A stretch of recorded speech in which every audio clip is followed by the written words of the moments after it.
안녕하세요. 택작가입니다. 오늘은 전쟁과 평화의 역사 세 번째 시간입니다. 두 번째 챕터인 놀이와 예술로서의 전쟁. 그 구성은 어린 시절의 전쟁놀이, 메달과 훈장의 공통점, 유럽의 기사와 동양의 사무라이, 손자가 말하는 최고의 전술. 예술가는 전쟁을 어떻게 그렸을까?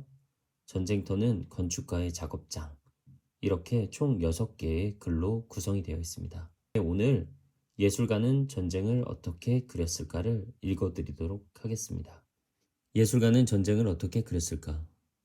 동양과 달리 서양에서는 특별한 전술을 개발하지 않았다. 물론 19세기까지 전술이라는 말이 널리 쓰였지만 그마저 제1차 세계대전이 끝나면서 아무도 입에 올리지 않는 말이 되어버렸다. 유럽의 장군들은 나폴레옹마저도 자신을 전술가로 생각하지 않았다. 그런데 손자병법을 읽다 보면 검술이나 궁술 혹은 아주 일반적인 전술에 대해 말하는 것이 전혀 힘들게 느껴지지 않는다. 따라서 전쟁이라는 폭력적 행위를 예술의 차원에 포함하는 것 역시 아무런 문제가 없어 보인다. 이는 손자병법의 배경이 되는 심오한 철학적 종교, 즉 불교와 도교가 극도로 평화를 추구하는 종교라는 사실과 관련이 있다. 두 종교에서 생명 존중은 최고의 위치를 차지한다. 전술을 포함하여 모든 싸움의 기술은 가장 깊은 곳으로 파고들어 살펴보면 결국 싸움을 피하는 기술이다. 싸움 기술자는 자신이 가진 능력을 타인을 공격하는 데 사용하지 않는다. 전술은 싸움의 윤리를 전제로 한다. 전쟁과 예술의 관계는 그것으로 끝나지 않는다. 순수 예술이 전쟁을 주제로 삼는 경우가 많다. 이는 전쟁과 더불어 터져나오는 원초적 힘 때문이다. 전쟁은 인간이 겪을 수 있는 대재앙 중 하나다. 전쟁을 통해 발생하는 엄청난 충격은 문학은 물론 조형예술, 음악, 무용, 영화에까지 뛰어난 소재를 제공한다. 전쟁 이야기는 극단적이다. 따라서 긴장과 감동을 불러내기에 아주 적합하다. 호메로스와 셰익스피어, 클라이스트와 그 밖의 수많은 작가들에게 전쟁은 강력한 문학적 매력을 발산했고 예술적 상상력을 강하게 자극했다. 전쟁을 다룬 모든 고전 대작들은 전쟁에서 죽음을 불사한 영웅들을 위한 찬가다. 반면에 현대의 전쟁 문학은 대부분이 전쟁의 무의미함과 영웅주의의 허물을 고발하고 있다. 목숨을 아끼지 않고 히틀러에 저항했던 이들을 포함하여 제2차 세계대전의 전쟁 영웅들은 찬양받지 못했다. 독일 군인들이 영웅적으로 싸웠을 수도 있겠지만 그들은 그릇된 목표를 위해 싸웠고 따라서 그들의 영웅적 행동 역시 그릇된 것이었다. 전면전의 영웅은 광기에 맞서 싸웠던 일반 시민들 뿐이다. 유대인을 비롯하여 나치에게 박해받은 사람들을 숨겨주거나 도피시켜 목숨을 구해주었던 사람들 말이다. 이 조용한 영웅들은 당시에는 아무것도 할 수 없었다고 변명하는 사람들의 주장을 정면으로 반박한다. 용기만 있다면 어떤 일이든 할 수 있다. 물론 그런 용기를 내기가 쉽지는 않다. 자기 목숨을 걸어야 하기 때문이다. 당시를 살아보지 않은 우리 후세대로서는 감히 짐작조차 하기 힘든 상황이었을 것이다. 민주주의 국가에서도 용기 있게 산다는 것은 쉬운 일이 아니니까.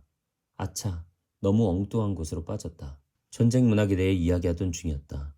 현대의 위대한 전쟁 문학은 모두가 반전 문학이다. 독일의 최초의 반전 소설은 17세기의 선을 보였다. 그림의 사우젠의 모험가 짐플리치 시무스다.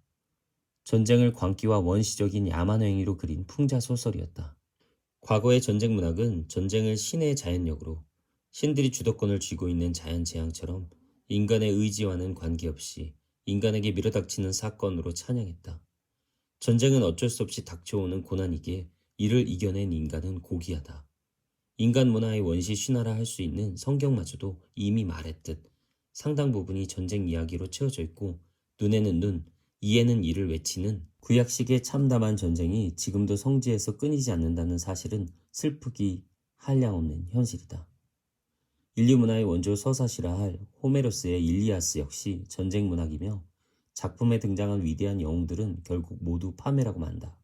문학의 진정한 영웅은 비극적 영웅이다. 이러한 문화적 유산이 수백 년을 거치면서 계속 이어져 오고 있는 신뢰를 들자면 아마 끝이 없을 것이다. 문학에 해당하는 내용은 그림에도 통한다. 고대 이집트 사원의 부조들이나 아테네 아크로폴리스의 판테온 신전에 있는 프레스코 벽화를 시작으로 인류는 수많은 전쟁 그림들을 남겼다. 이탈리아의 천년 고도 아래초에 성 프란치스코 성당에 있는 피에로 델라 프란체스카의 유명한 전투화는 거의 위쪽 끝에까지 아수라장이 된 전장의 장면들로 가득하다. 실제로 눈에 보이는 사람의 수는 그다지 많지 않지만 그림을 보는 사람의 상상력을 자극하여 엄청난 수의 사람들이 뒤엉켜 싸우는 장면을 연상하게 만든다. 틴토레토는 또 어떤가? 그는 베네치아 공화국이 낳은 전쟁 화가였다. 루벤스도 있다. 상상력이 미쳐 날뛰는 그 유명한 그림 아마존의 싸움이 그러하듯 그는 전쟁 그 자체를 형상화하기 위해 노력했다. 그러나 이것은 이성화된 신비의 전쟁이다. 실제 전쟁, 다시 말해 참혹한 전쟁의 모습을 담아낸 사람들은 따로 있다. 프랑스인 자크 칼로는 30년 전쟁의 야만성을 충실하게 그림에 담아 후세에 전달했다. 스페인화가 프란시스코 데 고야가 화폭에 담은 전쟁의 모습도 참담하고 잔인하다. 그의 동파나 전쟁의 참화는 프랑스의 스페인 정복 전쟁 당시 고야가 몸소 겪었던 참혹한 면모를 온전히 담아내고 있다.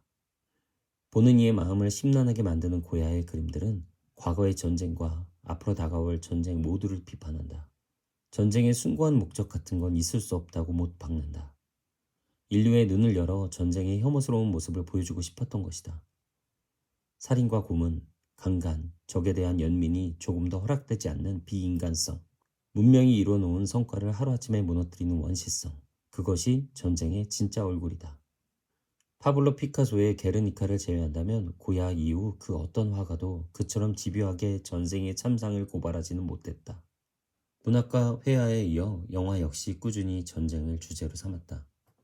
그러나 영화의 경우 역사적 사실에 집중하는 대신 열심히 영웅주의 신화를 생산해내고 있다.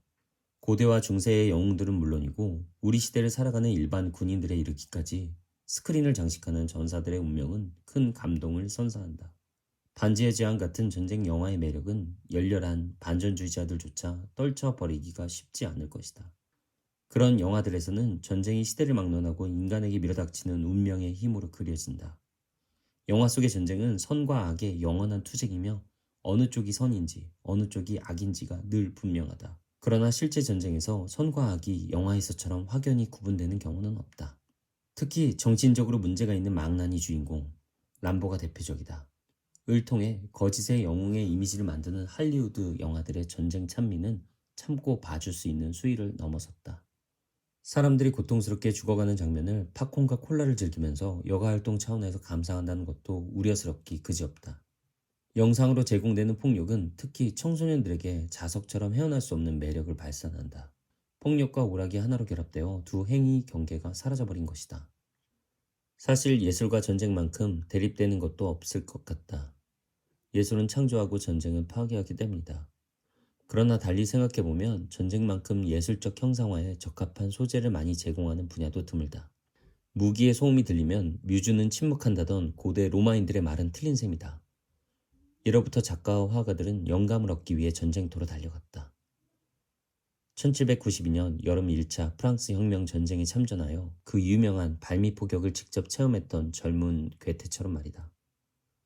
당시 발미 전투는 프랑스 혁명군이 오스트리아와 프로이센을 이기는 시발점이 되었다. 그러나 전쟁은 늘 예술의 적이었다. 수많은 예술가들이 창조력이 절정에 이른 시기에 전쟁터에 나가 목숨을 잃었다. 얼마나 많은 천재 예술가들이 제대로 한번 피어보기도 전에 전장의 이슬로 사라졌을까.